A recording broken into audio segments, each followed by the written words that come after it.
Good morning সবাইকে। কেমন আছো তোমরা সবাই? আশা করি সবাই অনেক ভালো আছো, সুস্থ আছো। আমরাও বেশ ভালো আছি, সুস্থ আছি। আমার নতুন একটা ভিডিওতে তোমাদের সবাইকে ওয়েলকাম জানাচ্ছি।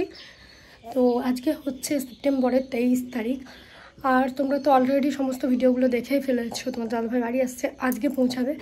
আমিও আজকেই বেরোবো এখান থেকে। ব্যাগ গোছানো সব কালকে কমপ্লিট। তোমরা কালকের ভিডিওটা যারা দেখোনি, যাও গিয়ে দেখে আসো। তো আমি বেরোবো কটার ট্রেনে যাবো এখন সেটাই ভাবছি। 12টার দিকে ট্রেন নেই, নয়তো 12টায় গেলে সুবিধা হতো। 11টা, ওইদিকে আবার একটা। তো দেখি 11টায় যাবো ভাবছি। গিয়ে একটুখানি ওয়েট করতে হয়, ওয়েট করবো, দুজনে একসঙ্গে হয়ে যাব স্টেশন থেকে। তো চলো, উঠে পড়েছি অনেক আগে, যেগুলো গোছানো বাকি ছিল গুছিয়ে নিলাম। আর সারাদিন যা যা করি সবটাই তোমাদের সঙ্গে শেয়ার করব। পুরো ভিডিওটা কন্টিনিউ করো। আই হোপ আজকের এই ভ্লগটি দেখতে তোমাদের অনেক অনেক ভালো লাগবে। আর তোমরাও নিশ্চয়ই আমার সঙ্গে এক্সাইটেড, অবশ্যই কিন্তু কমেন্ট করবে। ফাইনালি 4 মাস পর দেখা হতে চলেছে। তো চলো ভিডিওটা দেখো, কেউ স্কিপ করো না। এটাকেই হয়তো বলে মনের আনন্দ, যে আনন্দে আমার সেই কোন সকালে ঘুম ভেঙেছে। কোনো দিনও 7টা সাড়ে 7টার আগে তো চেতন পাই না, কিন্তু দেখো আজকে এত সকালে আমি উঠেছি। উঠে মোটামুটি ব্যাগটা গোছানো কমপ্লিট। ওই যে দেখতে পাচ্ছ বিছানায় ব্যাগগুলো রাখা রয়েছে, তো সমস্ত কিছু মোটামুটি গোছানো হয়ে গেছে। তো এই যে দেখো এখন চাটা খেয়ে নিলাম, তারপরে আর ভিডিও শ্যুট করতে পারিনি, একদম সময়ের অভাব ছিল। একবারে পুরো রেডি সেডি হয়ে ভিডিওটা স্টার্ট করলাম। এখন হচ্ছে আমরা বেরিয়ে যাব, আর আমরা 11টার ট্রেনটা ধরবো। তো আমার সঙ্গে যাচ্ছে হচ্ছে আমার একটা দাদা। এই দাদাটাকে তো তোমরা চেনোই। বিল্টু তো যেতে পারবে না, কারণ ও তো এখন জাহাজে রয়েছে, তোমরা জানোই। তো বেরিয়ে পড়লাম দুজন মিলে। অনেকগুলোই ব্যাগ হয়েছে, আমার সাইড ব্যাগটা নিয়ে 4টে ব্যাগ হয়েছে। তো ভাবছি কি করে নিয়ে যাব। ও আমাকে ঘাট পেরিয়ে অটোতে তুলে দিয়ে আসবে। তো চলো, এই যে দেখতে পাচ্ছ রাস্তাতে রয়েছি। আর আমার বেরোতে একটু লেট হয়ে গেল, জানি না ট্রেন পাবো কি। আর সত্যি বলতে আমার মনের মধ্যে এত আনন্দ কাজ করছে, আর একটুখানি পরে তোমাদের দাদাভাইয়ের সঙ্গে দেখা হবে, এটা ভেবে কি যে আনন্দ লাগছে। এই যে দেখো তারপরে স্টেশনে ঢুকতেই ট্রেন ঢুকে গেছে, আর আমরা উঠে দেখছি সিট খালিও রয়েছে। তো এই যে দেখতে পাচ্ছ একটা সিট পেয়েছি, বসে রয়েছি, মানে ট্রেনটা ফাঁকাই ছিল। তো ওই যে পাশে আমার দাদা রয়েছে। তো চলো টুকটুক করে যাই। এখন 4টে স্টেশন পর আমরা নামবো পলাশীতে। আর আজকে ফার্স্ট টাইম বোধ হয় আমি ট্রেনে উঠে থেকে সিট পেলাম। মানে আমার শ্বশুরবাড়ি যাওয়ার পথে আমি কোনোদিনও ট্রেনের সিট পাই না, হয়তো নামার একটা স্টেশন আগে, কোনো দিন তো পাই না। এই প্রথম মানে ট্রেনে উঠে থেকে সিটে একভাবে বসে গেলাম। তো যাই হোক, এদিকে দেখো নেমে পড়েছি পলাশীতে। আর এই যে স্টেশনটা নিশ্চয়ই দেখে তোমরা চিনতে পারো। আমার সাথে যেহেতু 4টে ব্যাগ রয়েছে, সেই জন্য আমার দাদা যাবে হচ্ছে ঘাট পেরিয়ে আমাকে ওই পারে অটোতে বসিয়ে দিয়ে আসবে। একার পক্ষে তো এতগুলো ব্যাগ নিয়ে যাওয়া সম্ভব না। এমনিতে তো হাঁটার কোনো ব্যাপার নেই, কিন্তু ওই যতগুলো চেঞ্জ করব যানবাহন আর কি, মানে বাস, টোটো, অটো, সবেতেই তুলতে একটু প্রবলেম হবে, এটাই যা। আর এই যে দেখো ঘাটের ধারে এসে দেখছি একই অবস্থা। ওই যে দূরে ঘরটা দেখতে পাচ্ছ, পাকা রাস্তা, ওই রাস্তায় সব জলে ভর্তি। আগে ওই দূরে, মানে একদম দূরে যেখানে ঘাস দেখছো, ওইখানে নৌকা দেওয়া হতো। আর দেখো বন্যার জলে কি অবস্থা, কোথাকার জল কোথায় এসেছে, কতটা ঘাট বেড়ে গেছে। তো আবার ঘাটের পাড়টাও অন্যদিকে আনা হয়েছে, আর ওই নৌকাটা সারাই করা হচ্ছে। অনেকগুলো দিন পর যাচ্ছি, প্রায় 2-3 মাস পর। আর এই কদিনের বন্যায় অবস্থা একদম খারাপ। বন্যা তো না, বৃষ্টির জলে কি বলতো, এই রামনগর ঘাটে এরকমই অবস্থা হয়। কারণ তোমাদের দাদাভাইকে যখন দেখতে এসেছিলো আমাদের বাড়ি থেকে, সবাই গিয়ে বলতো জল একদম পাকা রাস্তাতে, সবাই গাড়ি ধুচ্ছে, পাকা রাস্তায় বসে স্নান করছে। তো আমার বেশ ভালো লাগছিল কিন্তু দেখতে। যাই হোক, তো আমাদের নৌকা ছেড়ে দিয়েছে, একটু লেট হলো এখানে। তারপরে আমাকে নামিয়ে দিয়ে আবার আমার দাদা আবার ব্যাক করবে, একটু পরে ট্রেন রয়েছে, সেই ট্রেনটা ধরবে। তো যাই হোক চলো এবার টুকটুক করে আমি যাই। ফাইনালি নেমে পড়েছে। এই যে দেখো বাজার শোতে, আর আমার সঙ্গে দেখা হয়ে গেল সাথী, মানে এটা আমার একটা ভাসুরের মেয়ে। তো আমি একটু রিনাদির পার্লারে গেছিলাম, তো ওখানে ওর সঙ্গে দেখা হলো, ওকে আমি ডেকে নিলাম ভিডিও করার জন্য। তো চলো এবার টুকটুক করে যাই। আর স্টেশনটা তোমরা দেখতে পাচ্ছ বাজার শোতে, এখানে তোমাদের দাদাভাই নামবে। আমি এসেছি ওই 8 ঘন্টা মতন হলো। তো আমরা ছিলাম রিনাদির পার্লারে, তো ওখান থেকেই সাথীর সঙ্গে দেখা হয়ে গেল। তো ভাবলাম চলো ওকেই নিয়ে যাই ভিডিও করার জন্য, এমনিতেও একজনকে দরকার ছিল। তো এই যে দেখো চলে এসেছি। আর ওর বললো ট্রেন ঢুকছে কিছুক্ষণের মধ্যে, এখন যাব ওই পারে।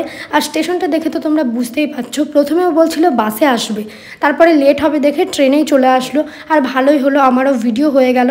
তোমরা তো অলরেডি শর্টস ভিডিওটা দেখে ফেলেছো। এই ভিডিওটা পোস্ট করতে একটু লেট হয়ে গেল, কারণ কালকে আমার একটা আগমনী শ্যুট ছিল, সেটা করতে গিয়ে বাড়ি এসে আর এডিট করতে পারিনি, যার জন্য ভিডিও দিতে পারিনি। তো এই যে দেখো এখন ওয়েট করে আছি তোমাদের দাদাভাই কখন আসবে সেটার জন্য। বলতে বলতে দেখো ট্রেনও ঢুকে গেছে।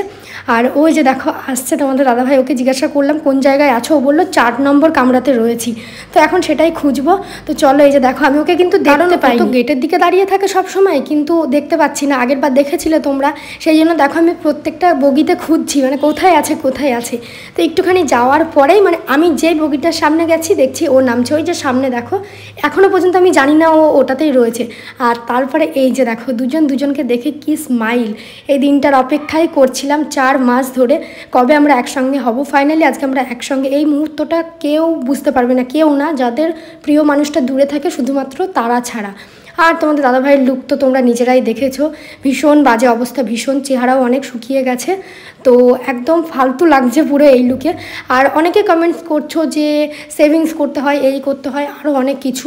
তো তাদেরকে আমি বলে দিচ্ছি, জবটা যেহেতু আমাদের হাজব্যান্ডরা করে, আমরা তো করি না, তাই প্লিজ কারোর মানে জব নিয়ে অন্তত কথা বলো না, কারণ সব জায়গার রুলস সেম হয় না। আর এই টপিকগুলো নিয়ে না কথা বলাটাই আমার মতে বলে বেটার। নিজেদের হাজব্যান্ডের সঙ্গে ডিসকাস করে নিও, যাদের নিতান্তই কৌতূহল হচ্ছে যে সেভিংস কেন করেনি, তার তোমাদের হাজব্যান্ডরা অনেক ভালো বলতে পারবে যে কোথায় থাকলে বা কেন সেভিংস করে না, সমস্ত কিছু। ফালতু কমেন্ট করে আর 5 জনকে জানিও না। তো যাই হোক, তারপরে এই যে দেখো চলে আসলাম স্টেশন থেকে বাইরে, আর এখন বাজে ওই 1:30-2টো মতো। তো চলো এবার যাব হচ্ছে বাড়ির উদ্দেশ্যে। আর এই যে দেখো নেমে পড়েছি স্টেশন থেকে বাইরে। তো চলো টুকটুক করে যাই। তোমাদের দাদাভাই এখন যাবে হচ্ছে একটা টোটো দেখতে, কারণ ওর কাছে 2টো ব্যাগ প্লাস আমার হয়েছে 4টে ব্যাগ। ব্যাগগুলো রিনাদির পার্লারে রয়েছে, তো গিয়ে ব্যাগগুলো নিতে হবে। আজকে ভিডিও করার জন্য সাথীকে পেয়ে গেলাম, বেশ ভালোই হলো, ভিডিওগুলো শ্যুট হয়ে গেল। আমি ভাবছিলাম যে কে ভিডিও শ্যুট করে দেবে, কাকে পাবো, তো তারপরে ওর কথা মাথায় আসলো। আর এই যে দেখো, তো সত্যি কথা বলতে তোমাদের দাদাভাইকে দেখে আমার ভিডিও করার একটুও ইচ্ছা হচ্ছে না। মানে এই যে দাড়ি টাড়ি, মানে পুরো মুখ ভর্তি, একদম পুরো যাচ্ছে তাই লাগছে। আমি ওকে বলছি তোমাকে দেখে মনে হচ্ছে না যে তুমি সার্ভিস করো, তো বলো আমাদেরকে 4 মাস পর একসঙ্গে দেখে কেমন লাগছে। তোমাদের দাদাভাই আমাকে দেখে বলছে আমি নাই শুকিয়ে গেছি মানলাম, কিন্তু তোমার চেহারার কি অবস্থা। যাই হোক, তারপরে দুজন মিলে বকবক করতে করতে চলে আসলাম আমাদের বাড়ি। এই যে দেখো চলে এসেছি রুমে, কত দিন পর নিজের রুমে আসলাম। সত্যি আমার জিনিস সমস্ত কিছু কত দিন পর দেখছি। পুরো বাড়িটা মানে সামনে অনেক কিছু চেঞ্জ হয়ে গেছে, তোমাদেরকে পরে অবশ্যই দেখাবো। ফাইনালি রুমে আসলাম, এখন দেখতে পাচ্ছ তোমাদের দাদাভাই কিন্তু এসেই লেগে পড়েছে কাজ করতে, কারণ ও আমাকে বলেইছিল যে আমি তোমাকে হেল্প করে দেবো। আর 4টে হাত মিলে কাজ করছি, তো 2 ঘন্টার মধ্যে সমস্ত কিছু মোছা হয়ে গেছে। মানে আজকে এসেই আমরা লেগে পড়েছি, যেহেতু অনেক দিন হয়ে গেছে ছিলাম না, জিনিসে প্রচুর ধুলো পড়েছিল। তো তোমাদের দাদাভাই সবার প্রথমে আগে ঝুলটা ঝেড়ে দিল, তারপরে অন্য একটা কাপড় দিয়ে সব ধুলোগুলো মুছে দিল, আর তারপরে এই যে দেখো এবার আমি মুছে নিচ্ছি। মানে ভীষণ তাড়াতাড়ি কাজগুলো হয়ে গেছে, আমি তো ভাবতেই পারিনি আজকে আমার সমস্ত জিনিস পরিষ্কার হয়ে যাবে। আমি বাড়ি থেকে ভেবেই এসেছিলাম যে আজকে খাটটা আর আমার ড্রেসিং টেবিলটাকে পরিষ্কার করব, তারপরে ও হেল্প করায় আমার অনেক সুবিধা হয়েছে। তো সবার প্রথমে দেখো খাটটাকে ভালো করে মুছে নিলাম, আর তোমাদের দাদাভাই অলরেডি কিন্তু সমস্ত কিছু মুছে দিয়েছে। আমার রুমের আমার সবথেকে ফেভারিট জায়গা আমার ড্রেসিং টেবিলের সামনেটা, কত দিন পর দেখছি এখানে কত ভিডিও শ্যুট করি। আর আমি ভাবছিলাম বাড়িতে যে লাইটটা হয়তো খারাপ হয়ে যাবে, জ্বলবে না। তোমাদের দাদাভাই যখন লাইটের সুইচটা দিচ্ছেন আমি চোখ বন্ধ করে কাউন্টডাউন করছিলাম যে জ্বলিস, অন্তত লাইটটা অন্তত জ্বলিস। তখন ও বলছে জ্বলেনি দেখো, দিয়ে চোখ খুলে দেখছি লাইট জ্বলছে। এটা মানে ভীষণ ভালো লেগেছে, কারণ এটা চেঞ্জ করতে হলে আবার কোথা থেকে খুঁজতে হতো এরকম লাইট, তো মানে অনেক ইয়ের ব্যাপার ছিল। তো যাক, লাইটটা কাটেনি এই অনেক। তো দেখো এখন সব কিছু ভালো করে পরিষ্কার করে নিলাম। কিছুক্ষণের মধ্যে এত পরিমাণে মেঘ করেছে, তোমরা নিজেরা দেখো পুরো অন্ধকার হয়ে গেছে, আর কারেন্টও চলে গেছে। এখন ওই ব্যাগ থেকে টুকিটাকি কিছু বার করে সেগুলোকে ঢুকিয়ে রাখছি। আর আমাদের রুমটার কি অবস্থা জাস্ট একবার দেখো তোমরা নিজেরাই, সত্যি মাথা খারাপ হয়ে যাচ্ছে। আর এত গরম আজকে কি বলবো, একটু আগে জাস্ট মেঘটা করলো বলে তাই, নয়তো সারাদিন প্রচণ্ড গরম ছিল। আচ্ছা, অনেকের কৌতূহল ছিল আমরা কোথায় যাব কোথায় যাব, আমার বর বাড়ি এসে কোথায় থাকবে, এই চিন্তায় তো অনেকের ঘুম উড়ে গেছিলো। যাই হোক, তোমাদেরকে শান্তি দিতে পারলাম, এটাই আমার কাছে অনেক। আশা করি বুঝতে পারলে আমরা কোথায় এসেছি। একটা জিনিস মনে রেখো, এই বাড়িটা আমাদের, ঠিক আছে? হয়তো 2 দিনের জন্য বাইরে থাকতে পারি বা যেখানেই থাকি না কেন, বাড়িটা কিন্তু দিনের শেষে আমাদেরই, মানে আমাদের পুরো ফ্যামিলির। তাই প্লিজ অন্যের ব্যাপারে বেশি নাক গলাতে যেও না। তো যাই হোক, এইদিকে দেখো এবার হচ্ছে এক এক করে সমস্ত কিছু পরিষ্কার করে নিচ্ছি। তবে ওই শোকেসটা আজকে হবে না, তার কারণ হলো কলিন শেষ হয়ে গেছে। এসে দেখছি অল্পই একটু রয়েছে, যেটুকুনি কলিন ছিল 3টে জিনিস মোছা হয়েছে, আর শোকেসটা বাকি থেকে গেল, ওটা আবার পরের দিন মুছে নেব, কিংবা তোমাদের দাদাভাই কলিন নিয়ে আসবে তখন মুছে নেব। আর দেখো কভারগুলোকেও সব খুলে দিয়েছি, কারণ কভারগুলোকে কালকে আমি কেচে নেব। সেই কতদিন আগে কভারগুলোকে কেচেছিলাম, পর্দাগুলোকেও খুলবো ভাবছিলাম, তারপরে তোমাদের দাদাভাই বললো যে না এখন একদমই না, কটা দিন পরে করো, সেই জন্য খুলে দিল না। তো যাই হোক, এই যে দেখো সমস্ত কিছু মোছামুছি হয়ে গেছে, জাস্ট এবার বিছানাটাকে ঠিক করলেই হয়ে যাবে, মানে বেডশিটটাকে চেঞ্জ করতে হবে আর তারপরে নিজেরা গিয়ে ফ্রেশ হয়ে নেবো। তো চলো, এই যে দেখো তোমাদের দাদাভাই হেল্প করে দিচ্ছে, ও কিন্তু সত্যি এবার আমাকে অনেক হেল্প করলো, নয়তো আমার একার পক্ষে সত্যি সম্ভব হতো না। এই যে দেখো, আবার বিছানা চাদরটাকে পেতে নিলাম, আর এটা তো আমার কাছে মানে এক্সট্রা থাকে, সেই জন্য দেখো আমার কোনো অসুবিধা হবে না। বালিশগুলো আলমারির ভিতরে ঢোকানো ছিল যাতে পরে এসে ইউজ করতে পারি, তো সেই জন্যই। এই যে দেখো মোটামুটি রুম গোছানো কমপ্লিট। কেমন লাগছে বলবে, একদম সিম্পল আমাদের রুম, সাদামাটা, রুমে আহামরি কিছুই নেই। বিশেষ করে আমার পিছনে যে জানলাটা রয়েছে ওটা দেখতে কত সুন্দর লাগছে বলো, জানলাটা লাগানোর পর রুমের সৌন্দর্যটা যেন আরও একটু বেড়ে গেছে, তাই না? কমেন্ট করবে কিন্তু। তো দুজন মিলে বক বক করছি আর কাজগুলোকে করে নিচ্ছি। হাজব্যান্ড ওয়াইফ যদি এইভাবে একে অপরের পাশে থাকি না, সত্যি বলতে জীবনের সমস্ত কাজই যেন সহজ হয়ে যায়, তাই না? একে অপরের পরিপূরক আমরা, একে অপরকে হেল্প করব, এটাই তো স্বাভাবিক। তো যাই হোক, আমার বড়মশাই এবার এসে আমাকে কিন্তু অনেক হেল্প করেছে এতটা জার্নি করে আসার পরেও। আচ্ছা, আরেকজন বলেছে যে মানে তোমাদের দাদাভাইয়ের হেঁটে আসার যে ভিডিওটা শেয়ার করেছিলাম, পায়ে হাওয়াই চপ্পল ছিল, মানে একদম নর্মাল সিম্পল একটা লুক ছিল। একজন কমেন্ট করেছে দেখে তো মনে হচ্ছে না জব করে। দেখো সবাই কিন্তু মানে ট্রেন জার্নি করতে সেজে গুজে পছন্দ করেন না, আর 3-4 দিনের ট্রেন জার্নি যখন করবে না তখন বুঝতে পারবে কেমন লাগে। তো যাই হোক, রুম গোছানো হয়ে গেছে, এবার একটুখানি হালকা করে রুম ফ্রেশনার দিয়ে দিচ্ছি। আর তোমাদের দাদাভাই বলছে আমি অলরেডি একবার দিয়েছি, তুমি আবার কেন দিচ্ছ? আমি তো সেটা জানতাম না। তো যাই হোক, তারপরে রেখে দিলাম। এবার দেখো নিজেরাও ফ্রেশ হয়ে নেব, আর বিছানা টিছানা মোটামুটি গোছানো কমপ্লিট। আর দুজন মিলে ফাজলামি করছি, আমাদের যেটা কাজ সেটাই। চলো আবার পরে তোমাদের সঙ্গে কথা হবে।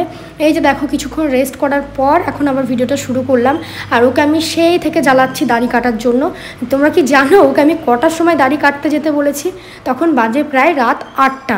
মানে আমি বলেছি আগে দাড়ি কেটে আসবে তবেই তোমাকে ঘরে ঢুকতে দেবো, না ছাড়া না। তখন ওই জোর জবরদস্তি পাঠানো হলো, তারপরে কেটে এসেছে। নতুন লুকটা অবশ্যই আমি তোমাদেরকে কালকের ভিডিওতে দেখাবো। চলো আজকের মতন ভিডিওটা এই পর্যন্তই রাখছি। ভিডিওটা কেমন লাগলো অবশ্যই কিন্তু কমেন্ট করবে।